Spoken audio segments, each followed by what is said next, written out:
Mukunda jewelleries వారి Mukunda silks ఈ నెల 23న దిల్సుఖ్ నగర్ లో గొప్ప ప్రారంభం. ప్రతి 3000 షాపింగ్ పై 3 గ్రాముల సిల్వర్ కాయిన్ ఫ్రీ. త్వరపడండి, ఈ ఆఫర్ ఈ నెల 23 నుంచి 30 వరకు అన్ని బ్రాంచ్లు వర్తిస్తుంది. తెలంగాణలో పంచాయతీరాజ్ వ్యవస్థకు కీలకమైన ఎన్నికల ప్రక్రియ మళ్లీ ఊపందుకుంది. గ్రామీణ స్థానిక సంస్థల ఎన్నికలకు దారితీసే చర్యల్లో భాగంగా రాష్ట్ర ఎన్నికల సంఘం ముఖ్యమైన దశను ప్రారంభించింది. రానున్న పంచాయతీ ఎన్నికలకు సన్నద్ధం కావడానికి గ్రామాల వారీగా ఓటరు జాబితా సవరణ షెడ్యూల్ను ఎస్ఈసి విడుదల చేసింది.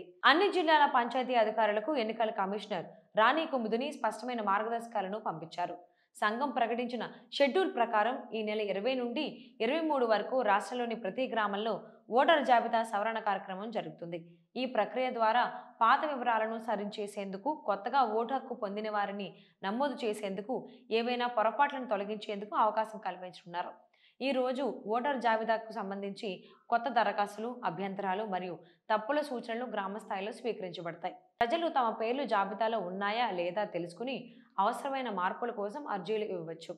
నవంబర్ 21 మొదటి రోజు వచ్చిన దరఖాస్తులు, అభ్యంతరాలను అధికారులు పరిశీలించి వాటి పరిరక్షణకు చర్యలు తీసుకుంటారు. ఈ సమయంలో పాత జాబితాల్లో ఉన్న సాంకేతిక పొరపాట్లు కూడా సవరించబడతాయి. నవంబర్ 23 సవరణలు పూర్తయ్యాక తుది ఓటర్ జాబితా విడుదలవుతుంది.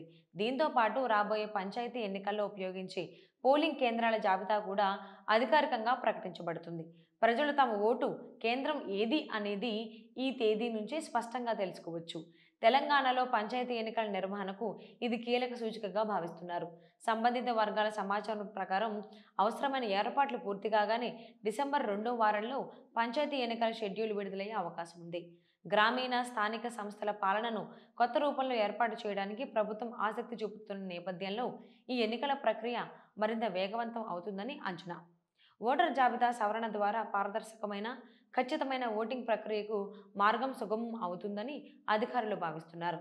గ్రామ పంచాయతీలలో సరైన ప్రజాస్వామ్య ప్రతినిధులు ఎన్నిక కావడానికి ఈ దశ అత్యంత కీలకమని నిపుణులు వ్యాఖ్యానిస్తున్నారు.